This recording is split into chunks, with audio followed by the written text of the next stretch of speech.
I didn't think it needed to be said, but school and OnlyFans don't mix. A Florida mom at odds with other parents over a controversial decal on her car. She says there's nothing illegal about advertising her OnlyFans account, but it's causing a stir at her kid's private Christian school. There's no way you thought it out that was like, I'm having my kids enrolled in a private Christian school. I have the OnlyFans link on the back of my vehicle. It's gonna be okay if I just stroll along on there. We just flashing the OnlyFans link on the back of my vehicle. It had a private Christian school. Like, there's no way you just thought that through. Like, oh, everyone's gonna be okay with this. This is not gonna be no big deal. This is like normal. That's not normal. Like we need to stop trying to normalize sex work. That is not normal, bro. Like people go into that because they're desperate, can't do better work. They can't do anything else. Only desperate people go to sex work, and like, you're going to a sex work because you don't have actual talent, and that's all you could do because anyone could have sex. Like so, like that's why you go into sex work, and you think you're gonna bring that to a private Christian school? Like, like really a private Christian school? Like, y'all gotta be kidding me. This gotta be like a joke. Like, you can't really think you're gonna bring that on there. Everyone's gonna be okay with that. Well, I'm happy they didn't let you on now. Let's finish the story though. Janice has a story from the newsroom.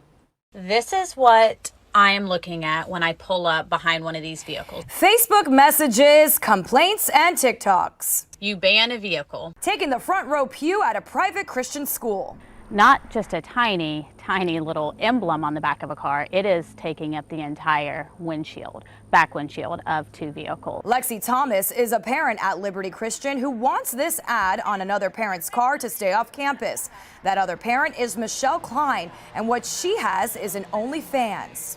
Well, it's definitely linked to, explicit content, adult content for sure. Klein, who goes by Piper Fawn, says OnlyFans is her business and way of life. My husband and I have this, little wild, behind closed doors lifestyle that we've now decided to share. But not all parents want what Klein is sharing. Shared at school, with some moms complaining to Klein and the school, telling her not to use the main entrance and instead drop her kids off across the street. I was forced to have to, take it off or not come on campus. But parents at this private school say there's a simple solution if Klein wants to use the main drop-off.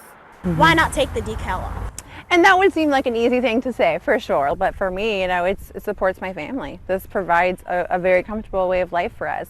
And it's legal. I pay taxes just like everyone else. I'm not breaking the law. I just offended people. That's a distraction to my children. And no matter how poorly or how good I parent, porn is there. And if that's kind of the first thing they're seeing when they're going into a place that should be educating them. Klein says she wants the school, at the very least, to provide someone to help her kids get across the street safely.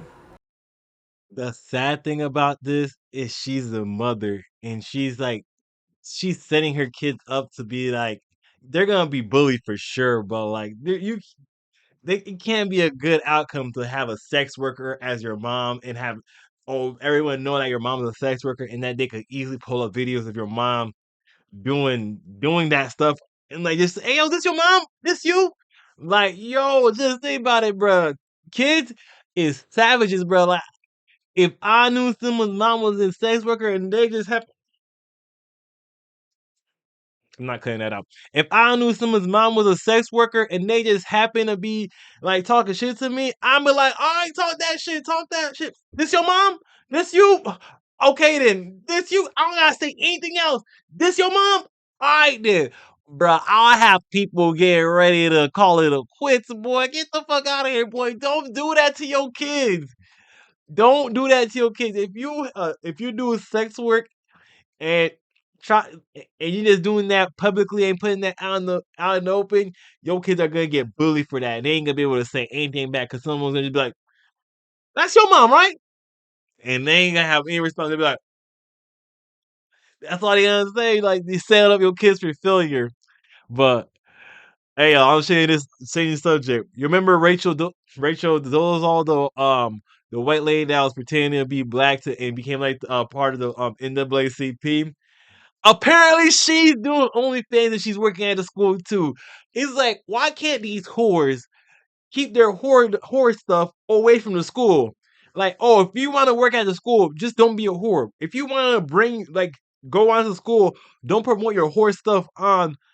Don't promote your whore stuff. It's just that simple. Former Spokane NAACP President Rachel Dolezal has been fired from her teaching job at an Arizona school district for an inappropriate social media account. Dolezal, who legally changed her name and now goes by Nkechi Diallo, was working as an after-school instructor in Tucson. The school district says it became aware of an explicit account run by Dolezal on the website OnlyFans. The district says her posts were in violation of its social media and staff ethics policies.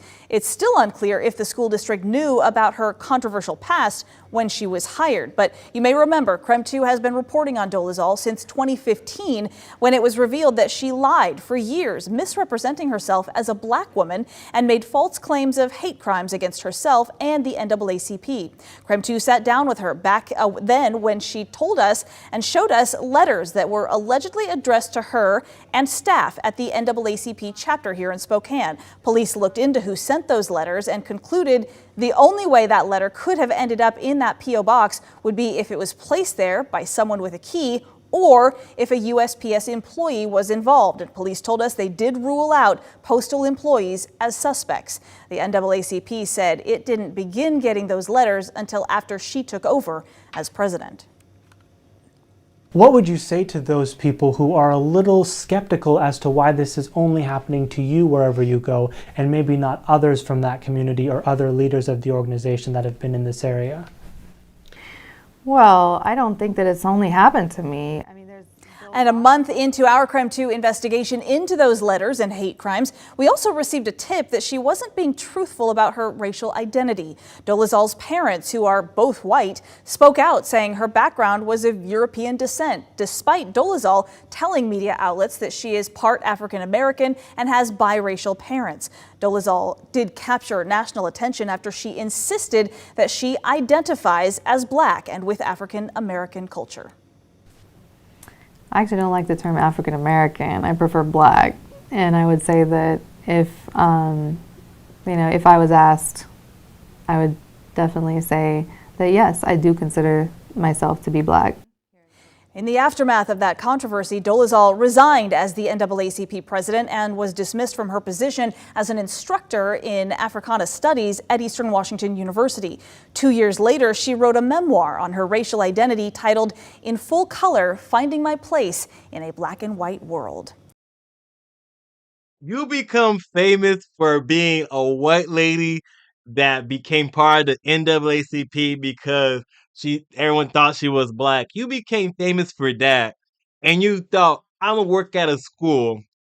All right, I'm gonna work at a school after I get fired or like quit or resign, whatever. And I'm gonna start an OnlyFans, and I'm gonna be able to do this without no problem. You really thought you was gonna be able to do this, and someone not say, "Ain't you on OnlyFans? You're fired." Like, you really thought that was gonna happen.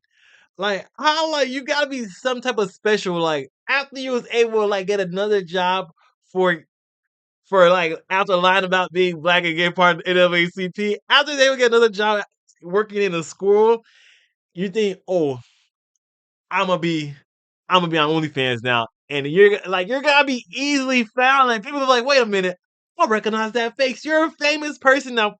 Or maybe you just did this because you getting tired of working at the school and now you could just be a whore on OnlyFans. Makes sense to me. But like, this shit is funny as F to me. This shit is so freaking funny to me. Like, people are like trying to get involved with school and be part of like bringing their horse stuff onto school. Don't do that. Like, if you're gonna work at a school, you can't do certain things. Like, you gotta understand that. And like, and don't try to say, "Oh no, it's just sex work." It's like, it's like it's good under Constitution. Like, no, it doesn't matter. There's still like, it's still a private place. It's still a school. It's still a place that have kids. Why are we doing sexual things onto that school? You like, really? Why are you doing that? Like, the first one was a mom that was promoting her porn work onto the school, and another one is a person that's like you got a well-known person, like a famous person, to the point you had to change your name because people will say, Rachel Dolezal, hey yo, I recognize you. Like, come on now. This is funny. You think people was not Googling you on a regular basis? Like, wait a minute. OnlyFans? These whores are dumb, bro. Maybe that's why they're going to OnlyFans. Hey yo, I'm out. Like, share, subscribe. Hey yo, say something in the comments. Let me know what y'all think. I really want to get some interaction with y'all. Try to comment back as much as I can. But I'm out though. And we're out of here like a screaming herd of turtles.